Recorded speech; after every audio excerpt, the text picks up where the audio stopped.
We also look at potential crossover between summer and winter sports, and in second stage, we will look at how the games fit. Ok, ce gars, c'est Karl Stoss. Pour vous, c'est sûrement un illustre inconnu. Mais en réalité, c'est un des hommes les plus influents des Jeux Olympiques, car il est le président de la commission du programme des sports. Donc, quand il dit qu'ils sont en train d'étudier les croisements entre sports d'été et Jeux d'hiver, c'est très loin d'être une parole en l'air. Sur le papier, c'est quand même contre-intuitif. Imaginer du handball ou du judo aux Jeux d'hiver, c'est quand même bizarre et surtout complètement interdit par le règlement. Sauf que depuis quelque temps, cette idée devient de plus en plus probable et pourrait être la plus grande révolution du programme olympique que nous n'ayons jamais connue. Alors, embarquez avec moi, on va découvrir comment cette idée est née, quels sports sont concernés et pourquoi il y a autant d'opposition.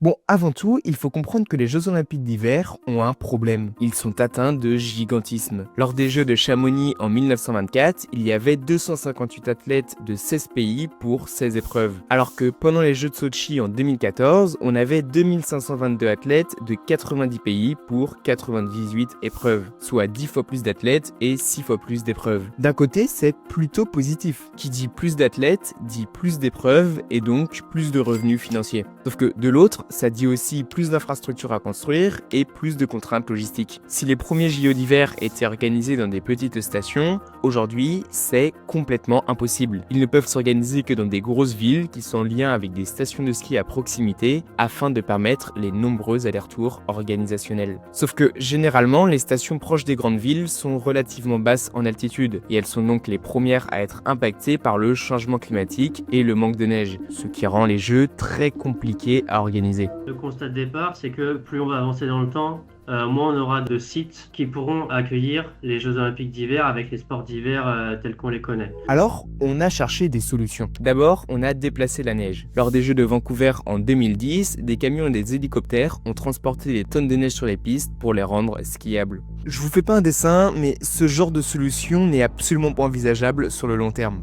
Donc, on a trouvé une autre solution, la neige artificielle. Avec de gros canons et des millions de litres d'eau, on peut fabriquer de la neige qui rend les épreuves possibles. On a atteint des extrêmes, au point que 98% de la neige des Jeux de Pékin en 2022 était artificielle. Vu comme ça, c'est un peu absurde. Surtout que la neige artificielle a rapidement posé problème. Sur le plan environnemental, sa fabrication consomme énormément d'eau et est composée de sel qui abîment les sols. Au-delà de ça, la neige artificielle reste de la neige. Si les températures se réchauffent à cause du changement climatique, eh bien, elle va fondre quand même. Donc, pour vraiment régler le problème, le CIO doit trouver des solutions systémiques. Tout d'abord, on a repéré les zones qui seront encore fiables climatiquement pour organiser les Jeux dans les 30 prochaines années. Il y a eu cette idée qui est apparue, qui est toujours d'actualité, de se dire, en fait, on va essayer de faire une carte avec peut-être 4, 5, 6 sites dans le monde qui sont toujours capables d'accueillir les Jeux Olympiques d'hiver et qui le seront encore dans les années à venir. Donc là-dedans, il y aurait les Alpes. Après, reste à voir les Alpes que tu mets derrière, parce que c'est assez large. Les États-Unis, en Asie, il y aura aussi des possibilités. Peut-être en Europe du Nord, mais après, il y a des problématiques peut-être liées au coût économique et à tout ça à prendre en compte. Le seul souci, c'est qu'un des fondements de l'olympisme est l'universalité. En rendant l'organisation des Jeux d'hiver exclusifs à quelques régions, on empêche totalement le développement de d'autres pays. Et c'est ici que deux hommes ont eu une autre idée, révolutionner les Jeux d'hiver en révolutionnant le programme. Nous souhaitons d'ailleurs proposer au Comité international olympique et au Comité des Alpes françaises qui organiseront les Jeux olympiques d'hiver 2030 que le cyclocross puisse rejoindre le programme olympique. You have venues where some sports are indoors.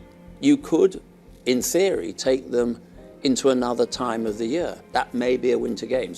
Ces deux hommes sont David Lapartien et Sébastien Coe. L'un est président de la Fédération internationale de cyclisme et l'autre d'athlétisme. Tous les deux, ils se sont unis pour proposer le rajout de sports sans neige ni glace lors des JO d'hiver, ce qui a directement fait débat.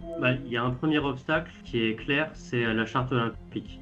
La charte olympique, elle dit, pour les Jeux olympiques d'hiver, il faut que ce soit un sport sur la glace ou sur la neige. Donc là, en l'état actuel des choses, c'est une condition sine qua non. Donc il faudrait amender la charte olympique pour changer le règlement. Ouais, donc pour changer la charte, il faut des arguments crédibles.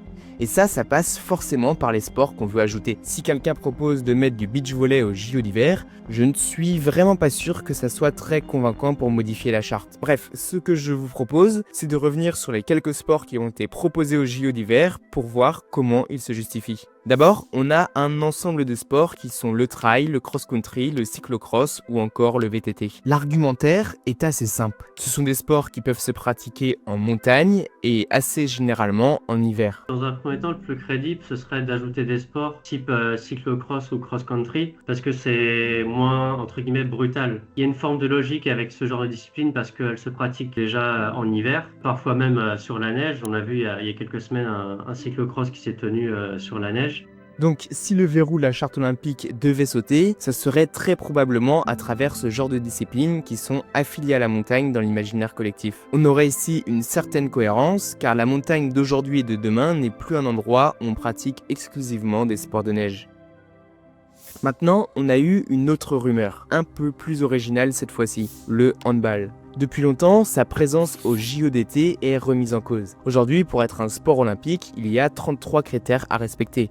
Mais un des principaux est l'universalité. Le sport doit être présent et développé dans une majorité du monde. Et pour le handball, ce n'est actuellement pas trop le cas. Regardez, ça c'est la carte des médaillés olympiques de handball masculin depuis les Jeux d'Atlanta en 1996. Sur les 24 médailles distribuées, elles le sont toutes dans des pays européens. C'est intéressant, car si derrière on regarde une carte des 20 pays les plus médaillés aux Jeux d'hiver depuis 2002, eh bien on se rend compte d'une chose assez similaire. Les Jeux d'hiver sont principalement dominés par des pays européens. La logique est donc toute faite. Si le handball doit partir des JO d'été par manque d'universalité, autant les mettre aux Jeux d'hiver qui sont eux-mêmes peu universels. À côté, on a aussi l'argument du calendrier. Toutes les compétitions internationales de handball comme la Coupe du Monde ou l'Euro se déroulent en janvier et février. Donc mettre le handball aux Jeux d'hiver respecterait une certaine cohérence de calendrier par rapport aux JO d'été. D'ailleurs, ça c'est aussi l'argument de d'autres sports, comme le judo. Alors que pour des disciplines type judo, hand ou même karaté, le karaté ça a aussi été cité, mais par contre ils ne sont pas au programme de manière fixe. C'est des disciplines qui, ok, elles ont leur grand championnat en hiver, mais compte tenu de leur vécu au sein des Jeux Olympiques d'été, elles sont ancrées dans ce cadre-là. Mais ça demanderait, je pense, plus de temps pour accepter l'idée. Ouais, parce que l'ajout de sports sans neige ni glace est très loin d'être gagné. Il existe même de nombreuses oppositions à cette idée. Le 12 novembre 2025, les 7 fédérations internationales olympiques d'hiver ont publié un communiqué commun. L'avenir des Jeux Olympiques d'hiver ne sera pas mieux servi par des propositions fragmentaires telles que l'intégration de disciplines des fédérations internationales d'été. Une telle approche diluerait la marque, l'héritage et l'identité qui rendaient les Jeux Olympiques d'hiver uniques. Effectivement, après une telle modification, on peut craindre que les Jeux d'hiver deviennent des jeux un peu fourre-tout. C'est sûr que les Jeux Olympiques d'hiver aujourd'hui, tu regardes le programme, tu te dis ok c'est cohérent, tu vois vraiment que ça met en avant des sports d'hiver. Tu vois le concept. Si tu commences à ajouter le handball, le karaté, le judo, là tu peux peut-être te poser un peu plus la question en te disant mais attends, ça c'est des jeux d'hiver.